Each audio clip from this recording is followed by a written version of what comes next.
महादेव एक ऐसा नाम जिसे सुनते ही रोम रोम में कंपन हो उठता है, आत्मा जैसे भीतर से झूम उठती है। भोलेनाथ, जिन्हें देवों के देव महादेव कहा जाता है, वो केवल एक देव नहीं है, वो तो अनंत, अद्वितीय और अकल्पनीय हैं। शिव कोई आकार नहीं, वो तो निर्गुण, निराकार, अव्यक्त और शाश्वत सत्य हैं। संसार में जब कुछ भी नहीं था तब भी शिव थे, और जब कुछ नहीं रहेगा तब भी केवल शिव रहेंगे। उनके त्रिनेत्र में संपूर्ण ब्रह्मांड समाहित है।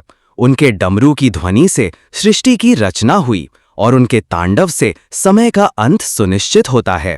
महादेव की महिमा का वर्णन करना वैसे तो शब्दों के परे है, परंतु फिर भी जब भक्त मन से उन्हें पुकारता है तो वे स्वयं प्रकट हो जाते हैं।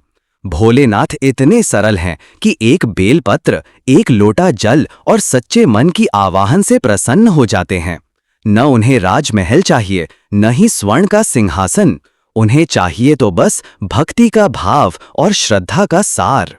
शिव का वाहन है नंदी, एक बैर जो प्रतीक है धैर्य, श्रद्धा और निष्ठा का। शिव की जटाओं से बहती गंगा दर्शाती है कि वे सृष्टि के प्रवाह को भी अपने भीतर समेट सकते हैं। उनका विषपान, जब समुद्र मंथन हुआ और हलाहल विष निकला, तब किसी ने उसे ग्रहण करने का साहस नहीं किया, परंतु संसार को बचाने के लिए शिव ने उसे अपने कंठ में समाहित कर लिया और तभी से वे नीलकंठ कहलाए। ये केवल एक घटना नहीं थी, ये दर्शाता है कि जब सारा संसार पीड़ा में होता है तब शिव उसे अपने ऊपर ले लेते हैं। वे केवल आराध्य नहीं हैं, वे संरक्षक, संतुलनकर्ता और संहारक भी हैं। पर उनका संहार भी सृजन की ओर ले जाता है। वो मृत्यु नहीं लाते, वो मुक्ति का मार्ग प्रशस्त करते हैं। शिव की महिमा केवल पुराणों में नहीं, हमारे जीवन में हर क्षण प्रकट होती है। जब भी हम किसी गहन संकट में होते हैं, जब कोई रास्ता नहीं सूझता, जब जीवन ठहर जाता है, तब एक ओम नमः शिवाय की गूंज भीतर से उठती है और रास्ते खुलने लगते हैं। ये मंत्र केवल ध्वनि नहीं, ये एक कंपन है जो आत्मा को शिव से जोड़ता है। शिव का तांडव केवल नृत्य नहीं, ये प्रकृति का चक्र है, सृष्टि, स्थिति और संहार का प्रतीक। उनका रुद्र रूप दर्शाता है कि अन्याय, अधर्म और अज्ञानता को वे जड़ से समाप्त कर सकते हैं, पर वहीं उनका भोला रूप ये भी दिखाता है कि वे प्रेम, क्षमा और दया के सागर हैं। एक ऐसे देव जो भूतों के अधिपति हैं पर फिर भी संसार के हर प्राणी के प्रिय हैं। उन्हें कोई बच्चा भी पुकार ले तो वे उसकी रक्षा के लिए तत्पर हो जाते हैं। शिव की महिमा की व्याख्या करते हुए पुराणों में अनेकों कथाएं हैं। एक बार माता अन्नपूर्णा ने जब अन्न देना बंद कर दिया तो सारा संसार भूख से व्याकुल हो उठा। तब स्वयं शिव ने भिक्षाटन किया ताकि संसार में अन्न का पुनः प्रवाह हो।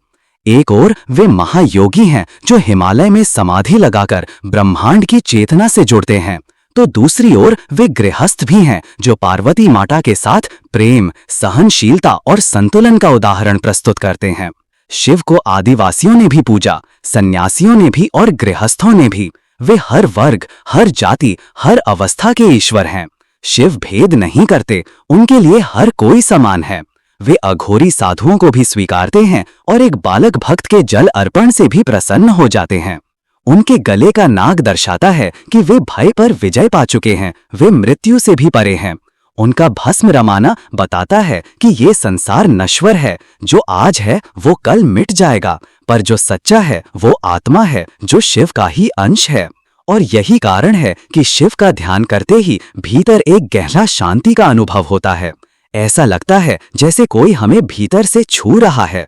हमारी सारी व्याकुलता, सारा दुख, सारे भय सब लुप्त हो जाते हैं। शिव की महिमा इतनी व्यापक है कि हजारों वर्षों से ऋषि, मुनि, संत, कवि और भक्तगण उनका गान करते आ रहे हैं। तुलसीदास हों या कबीर, रैदास हों या मीरा, सब ने शिव के नाम में खुद को खो दिया। काशी नगरी को शिव की नगरी कहा जाता है क्योंकि वहां स्वयं शिव वास करते हैं। ऐसा कहा जाता है कि मृत्यु के समय यदि कोई काशी में प्राण त्यागता है तो उसे मोक्ष प्राप्त होता है, क्योंकि शिव स्वयं उसके कान में तारक मंत्र देते हैं। ये सिर्फ पौराणिक मान्यता नहीं, ये उस दिव्य प्रेम की झलक है जो महादेव अपने भक्तों के लिए रखते हैं। वे किसी से भी मोह नहीं करते, पर यदि कोई एक बार उनके शरण में आ जाए तो उसे कभी अकेला नहीं छोड़ते। शिव की आरती जब होती है तो वातावरण में एक विशेष ऊर्जा फैल जाती है। ऐसा लगता है जैसे स्वयं महाकाल आकर उपस्थित हो गए हों। महादेव की उपासना केवल पूजा पाठ तक सीमित नहीं है, ये तो एक जीवन दर्शन है। शिव सिखाते हैं त्याग, संयम, संतुलन और स्वतंत्रता का महत्व। वे हमें ये भी सिखाते हैं कि जीवन में कुछ भी स्थायी नहीं है, इसलिए मोह माया में ना फंसें।